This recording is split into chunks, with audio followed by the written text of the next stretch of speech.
So I wanted to start this video out with the first startup of the car. As you can see, I recorded it. This is us trying to get it started for the first time. This is one of probably 3 or 4 videos that I got. I wanted to do the sound and everything, but what I forgot to do was turn the radio off. So when the motor's not running, you can actually hear the radio playing. So I didn't want to get a copyright strike. With that being said, the audio on the video really wasn't that great to start with. I mean, you can hear me and my dad talking to each other, which most of the stuff we're saying to each other probably doesn't matter to most people. The sound of the motor running, the audio really wasn't that great from where the camera was mounted. So if you want to hear what the motor actually sounds like, I guess on camera anyways, at the end of the video, I have some video footage of the motor running. So to give you kind of a better idea of what it sounds like with the cam and setup that it's got in it. For seats, I went with the Pro Car 80s, I think 80 series low backs. I really like the way they look. They're actually pretty good looking seats. I've got it sitting about where I want it. I think it looks pretty good. It doesn't like stick up over the door too much. So I really like the height of it. I see a lot of people take and cut these brackets shorter to set them lower, but I sit in the car, I really like the height that they are. I don't see me going any lower. I can see over the front of the car really well at that height, and I've still got plenty of clearance over my head. I'm not super tall, so I like the height they're sitting at. I didn't buy any mounting brackets with them. I've seen where you can actually buy mounting brackets for these that are bench to bucket conversion, but they're kind of expensive, and then you have to buy 2, and they're like $100 something a piece, and I really didn't want to spend that. Or you could buy the universal brackets, and then you have to buy the piece that goes over the tunnel here for the universal brackets to work. So I think I'm just gonna kind of make some ghetto brackets out of angle iron and flat strap and see what it looks like. It'll at least get the seat in there for now, and where I can drive it. I mean, that's kind of the goal right now, is just to get to drive it and do something with it. So I'll kind of show you what I got planned. I think I'm gonna leave the seat, in pretty much in that location. I plan on using the factory mounting bolt holes, at least one of these back here and one of these up there. I'm gonna take this angle iron, drill some holes in it, and get it mounted. Then after that, I'm gonna take and weld a tab on it right there to actually bolt the seat to. That's my plan. I think it'll look okay. I don't know, it may look like trash and I decide to do something different. I think it'll look better than, I see a lot of people just basically put an L bracket off the bottom, or the sliders on the seat, and just bolt them to the floor. I want this to be a little bit stronger than that, so I'm hitting the bracing right here, and then over here I think what I'll do when I mount the angle iron is I'll drill my holes in here and then put a like a length of flat strap underneath it to kind of sandwich the body together. I may actually tack weld that flat strap onto the floor pan or something. I don't know, just something to keep it from pulling out through the floor if I ever actually get in a crash or something. Hopefully that'll be stable enough. It's not much different than the other brackets they sell, so I'm gonna try that, and if it works out, awesome. If it don't, well, we'll figure something else out. I don't think it looks too bad. I'm not a huge fan of it though, but I think it'll be more stable than having just little L brackets there. You can see it hangs off a little bit off the back of the little hump here on the back. So that's the reason I went with angle iron, to kind of brace it back and forth. Maybe it'll be pretty sturdy. So I'm gonna put the seat on it and show you what it looks like with the seat on it. The seat covers most of it, so you can't see it. This up here is kind of an eyesore. I wish I'd have done this different. I wish I'd have welded on this side of the tab instead of this side of the tab, and just put both my brackets on the outside. It would have hit it a little bit more. This one you're going to be able to see. It's going to look kind of ugly, but I'll probably do the other side that way, and if I ever decide that I don't like this one, I'll just redo it. But I doubt once I get the seats in and if it's comfortable, I'm gonna redo anything for right now. Probably just gonna leave it as is. Well, there's what it looks like with the seat on. Like I said, the back, you can't really see the bracket at all. It looks okay.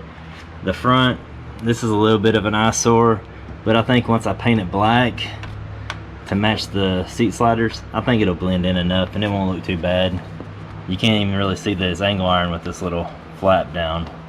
So I'm satisfied enough with this side that I'm gonna go with it. Now I need to build the other side of the bracket, which is gonna be a little bit more tricky. Well, on the inside bracket, I feel like I'm getting a little bit too technical, but I think it's gonna work. What I done was took a level, put on my package tray back there. I got the car sitting level. Had jack it up a little bit on this side. My floor obviously isn't level. Then I took and put a laser level there. And then I measured to where the line hits right here, which is 4 inches. And then over here, it's about 4 3/4. I mean, that's just, it's roughly 4 3/4. It may be off a 1/16 or so, but I don't think I'll ever notice a 1/16 off on these.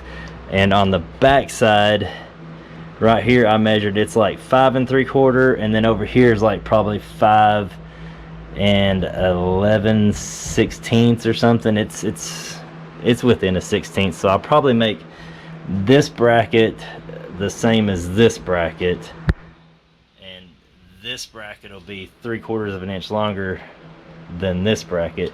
That should get me sitting pretty level.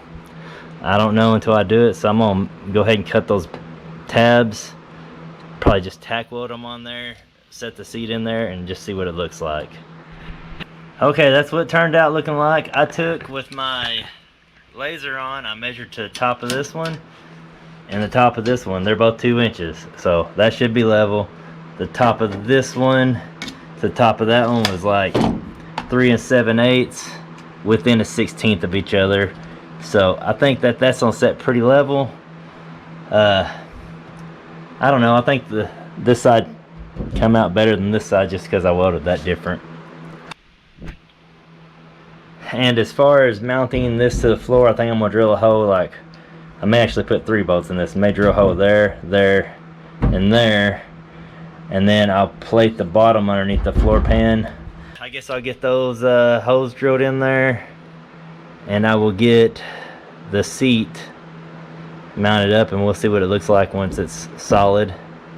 So yeah, let's get the seat mounted, see what it looks like. I repeated the same process and I got the passenger seat in.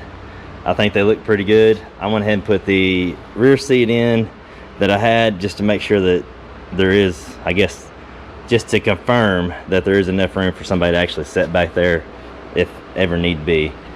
But I think the seats turned out pretty good. I mean, you can see them. They look good. I mean, for the price of these seats, I really like them for the price, I guess. Probably the cheapest option out there, honestly, at this point. So, seats are in. Now I guess I'll go ahead and put the shifter in. For a shifter, I got this B&M Z-Gate shifter. So I'll start with, I absolutely hate this shifter, but at this point it's free. I bought this shifter 20-something years ago because I was told they was good. I've had probably 3 or 4 vehicles since then with this same shifter in it, and I've hated it in every vehicle. But like I said, for now it's free. I've got it, it's right here. I'm gonna put it in, and it's made for street performance racing and off-road, so I think that fits the bill for this car. I've actually had that shifter mounted in this car before. I got a hole drilled right there for the cable to go through, and these are the 4 holes that I had it zipped, or just zip screwed to the floorboard. Not for sure that I'm not going to just zip screw it to the floorboard again, but I'm gonna move it back a couple inches. I think I can still use that hole. I guess I'll grab that shifter, set it in here, and see if it's possible to use this hole. Hopefully it is, and I'll just move it back a couple inches and zip screw it in. More than likely, zip screw for the win. Well, I got it mounted. My hole ended up not working. I had it drilled a little bit lower and cut a slice in it. I'll probably cover that with like some foil back tape or something for now. I guess now I need to get this thing to fit on here. I think what I'm going to do is slide this on top of there, and I'll measure from the top of this to the bottom of this, and that should tell me how deep I need to cut back here for my tunnel. And I'll just try to round it off as best as possible. I've never even used this piece before when I had this car going, but I figured I got it, might as well put it on, make it look good. We got these brand new seats, so let's try to make it look better than we did last time. So that's the plan, so trim this out. I'm sure this is probably going to be the hardest part of installing the shifters, trimming this piece. So I got it trimmed up. That's the front, and that's what the back looks like. It's not perfect, but it'll work. I just used my little metal saw that I bought. I used in my last video. I'm liking that thing more and more every time I use it. But that's about what it's going to look like. I just need to get these screws in. I'll put the other little cover on it, the handle, and the shifter will be done. I think up there I'm just going to put a little piece of tape across that for now. Out of all the times I've ever had that exact shifter, I've never had that shifter with the little shroud on it. And I've got to say, I think it's ugly. So, but like I said, it was free at this point, so we're going to use it.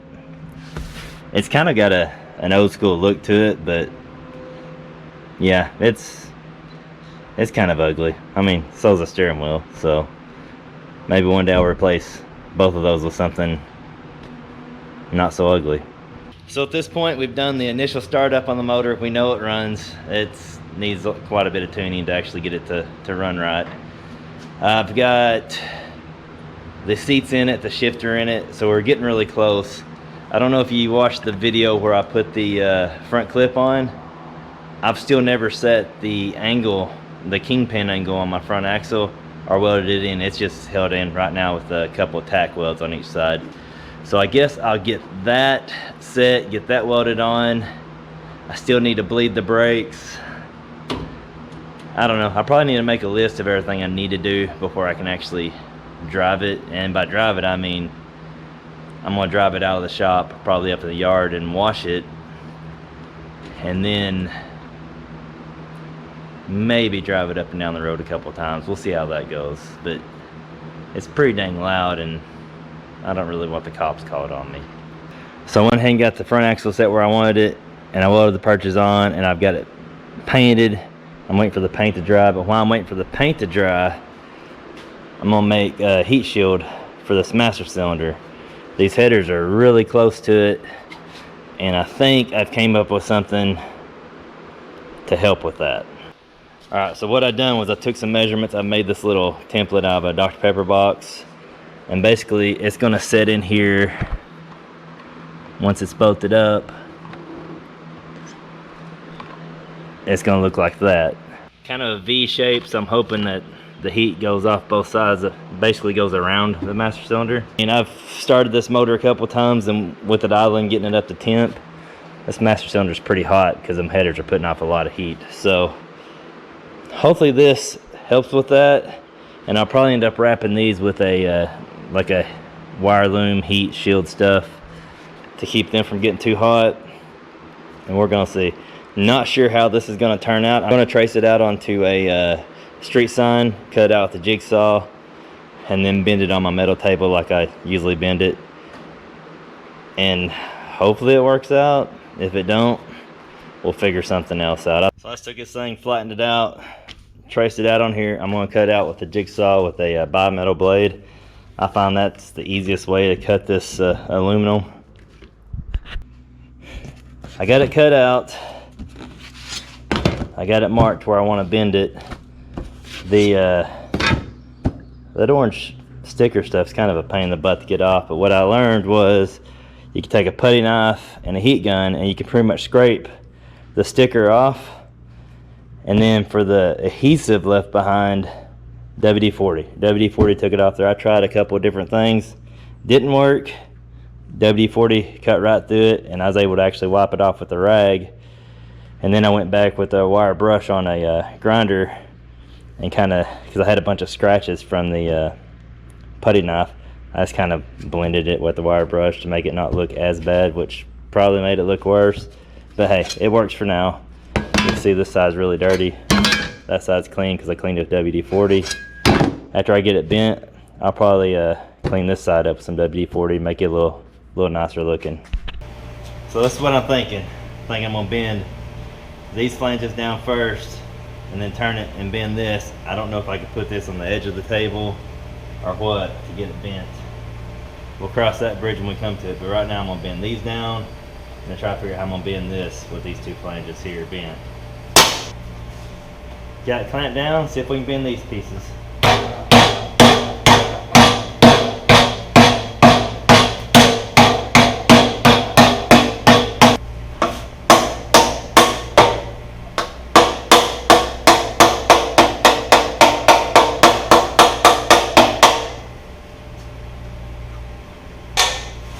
Let's see what it looks like.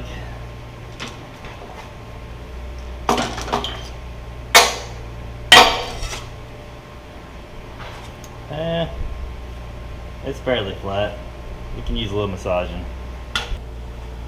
So when I built this table, I rounded the corners off because I was afraid my kids were going to run into it. So to do this, I come up with the idea of putting this piece of flat strap here, putting this on there, and then using this to clamp it down the top. That should work. Basically gives me a corner on the edge of this table. Hopefully it works. If it don't, we'll figure something else out. All right, here goes nothing.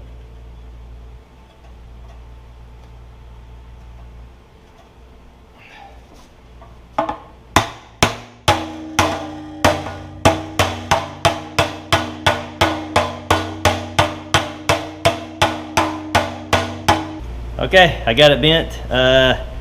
It started splitting right there, so I don't know if I'm gonna use it or not. I'm definitely gonna go ahead and drill the holes and fit it, make sure it works.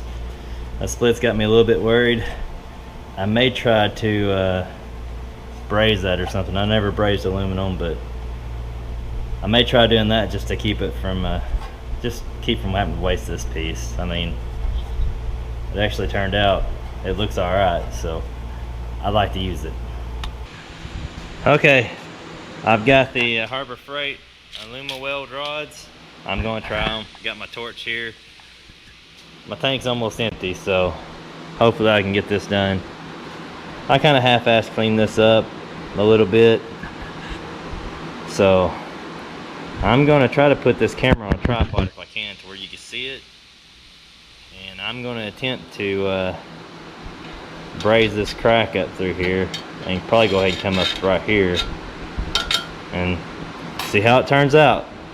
Either work or it won't. I don't know how well you can see it, but I got some in there. Even got some up that a little bit. I tried to record it, but two things happened. One is the camera battery went dead. Two is I suck. You can still see the crack on this side, or the seam on this side. And I mean, a bunch of it spilled out there. I just sanded it off with a Scotch-Brite pad. I don't know, I guess it looks better than it did. We'll see how it holds up to the heat. I mean, the exhaust might get this hot enough that it just melts out anyways, so we'll see how it goes. I did end up drilling a hole in the very corner of it. That way if any fluid or anything builds up inside this thing, it'll have some way of draining out. Yeah, I got the hood on it. I got the brake splid. I got the shocks on it. Those shocks have about that much travel. I'm pretty sure I read that on the internet somewhere that the shocks are too short. Well, they absolutely are still too short. So anyways, I'm going to see if the transmission's any good. And what I'm going to do is just go ahead and start it. And if it drives, I'm going to pull it up in the backyard and wash it because it's filthy from sitting in here. So fingers crossed the transmission works. I had that transmission rebuilt like 20 something years ago and it hasn't really been drove since. So fingers crossed it pulls, and we're gonna get it up there and get it washed.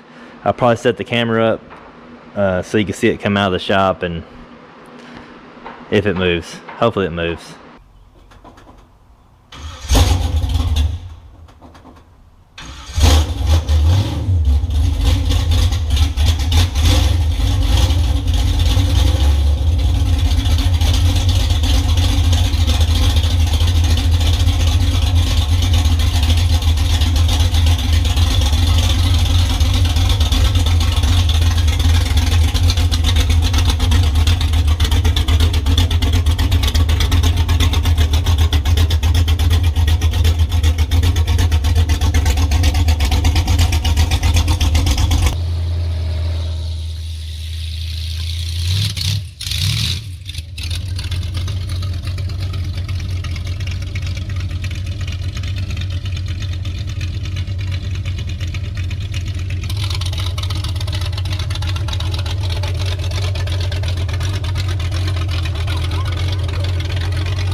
Well, the heat shield works. I can stick my hand on the master cylinder. This thing's been running for a little while.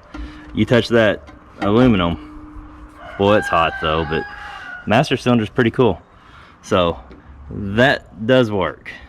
All right, I think I'm gonna call it a wrap on this video. We do have the car running. I don't know if you can tell in the video or not, the carburetor still needs some tuning. Got the timing set, I think, about where I want it. I'm still learning. There's a lot to learn on this stuff for me. So the carburetor, it's a complicated thing for me to learn, I guess. So still working on that. Still got to do a handful more things to get it to where I can actually drive it on the road. So hopefully in the next video that you see this in, we'll be driving it on the road or maybe at the drag strip or something. That's the plan. I'm just happy that it runs and it drives itself, and the brakes work good enough so far to make it stop. So run, driving, and stopping, that's what I wanted to get accomplished on this video. And I've still got, like I said, a few more things to do to get to where I can make it like road worthy. So I'm gonna work on those. I might put some of that in the next video. Regardless, the next video you see this thing in, we're gonna be driving it somewhere, whether it's a cruise night or the drag strip or just up and down the road a little bit. I wanna drive it. I think driving it's gonna help me get to where I can tune that carburetor, just figuring out where I want it at. So I don't know, we'll see how that goes. Thanks for watching. Thanks for the comments. See you on the next one.